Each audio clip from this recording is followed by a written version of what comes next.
Assalamu alaikum wa rahmatullahi wa barakatuh pour le tronc commun scientifique. Donc la sortie écologique. Cette sortie écologique nous permet de collecter des informations qui vont nous permettre de comprendre et interpréter les interactions entre les êtres vivants et leur milieu. Lors de cette sortie écologique, on se demande quelles sont les techniques employées pour l'étude d'un milieu. Nous avons comme lieu de notre sortie écologique une forêt. Comme vous le savez très bien, il n'est pas possible d'étudier en détail la totalité du territoire objet de la sortie. Dans ce cas-là, la forêt. C'est pour cela qu'on doit délimiter la surface d'une zone à étudier. Bien sûr, délimiter cette surface s'impose. Pour délimiter cette surface, appelée surface minimale des parcelles à étudier, on va effectuer ce qu'on appelle un quadrillage. Notre première activité, en quoi consiste la technique du quadrillage? Dans ce cas-là, nous aurons besoin d'un certain ensemble de piquets, d'une corde. Donc, on va délimiter une zone. Dans ce cas-là, nous avons pris une surface de 32 mètres carrés. On va la diviser en deux. Nous allons obtenir deux parcelles avec 16 mètres carrés chacune. Puis, on va passer à 8 mètres carrés, 4 mètres carrés, 2 mètres carrés, enfin 1 mètre carré. C'est le quadrillage. Donc, dans une zone homogène, on va dénombrer toutes les espèces végétales dans les surfaces. On va commencer par 1 mètre carré, puis passer à 2 mètres carrés, etc. Jusqu'à ce que toutes les espèces végétales soient répertoriées. Ainsi, on détermine ce qu'on appelle la surface d'étude minimale.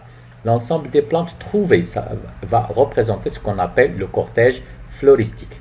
Exemple, nous avons dans ce cas-là, comme vous le constatez, la surface d'étude minimale, c'est 32 mètres carrés parce qu'il, bien sûr, on y retrouve toutes les espèces végétales. Dans ce cas-là, nous avons 8 espèces végétales. On passe maintenant à notre activité 2, montrer comment peut-on estimer la hauteur d'un arbre. Donc, pour estimer cette hauteur d'un arbre, il existe plusieurs méthodes. Je vais parler de la méthode de la croix du bûcheron. C'est quoi la méthode? C'est quoi la croix du bûcheron? Ce sont deux bâtons de longueur identique. On va prendre comme exemple 30 cm et ils sont assemblés pour former un angle droit comme le montre la photo. Puis, on va viser l'arbre à mesurer, s'approcher ou se reculer de l'arbre de façon à faire coïncider le haut de l'arbre avec le haut du bâton et bien sûr le bas de l'arbre avec le bas du bâton. Un exemple, comme vous le constatez, dans ce cas-là, on va obtenir deux triangles. Nous avons le triangle OAB puis le triangle ODE. Donc, ce sont deux triangles semblables, comme vous le constatez. OAB, c'est un agrandissement. Le triangle OAB, c'est un agrandissement du triangle ODE, ce qui va nous permettre d'écrire le rapport suivant. BC sur OF est égal à AB sur DE. Effectivement, comme je l'ai déjà dit, puisque le triangle AB est un agrandissement du triangle ODE, on va prendre un exemple. Si DE est égal à 20 cm, OF 35 cm et BC 7,7 m, sachant que, je l'ai déjà dit bien sûr, donc AB, ça sera BC multiplié par DE sur OF. Donc, je vais remplacer bien sûr par les valeurs. Dans ce cas, la hauteur de l'arbre sera 4,4 mètres. Pour décrire une communauté végétale, on a recours à la méthode physionomique qui consiste à décrire cette communauté selon deux types de structures. La première, la structure verticale et la structure horizontale. Notre activité 3 nous demande de déterminer la répartition verticale des végétaux dans une forêt qu'on appelle les strates végétales. Effectivement, l'association végétale est stratifiée composée de végétaux de différentes tailles, ce qui nous permet de distinguer plusieurs niveaux. Niveau 1 constitue ce qu'on appelle la strate 1, constitue ce qu'on appelle la strate mucinale, la strate 2 herbacée, la strate 3 arbustive et la strate 4 arborescente. Comme je l'ai déjà dit, bien sûr, nous avons la strate arborescente, c'est au-delà de 5 mètres, arbustive entre 2 mètres et 5 mètres, herbacée, bien sûr, 1 mètre, racinaire, ça sera souterraine. Activité 4, réaliser une répartition horizontale dans ce cas des végétaux.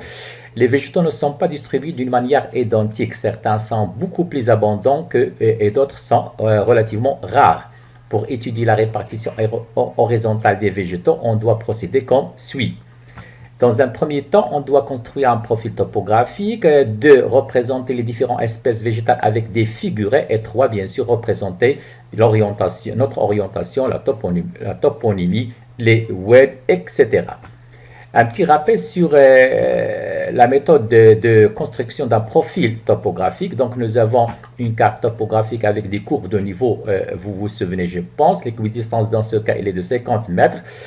Courbe de niveau, c'est une courbe constituée de points qui ont la même altitude. Donc, nous allons tracer notre profil topographique selon l'axe AB.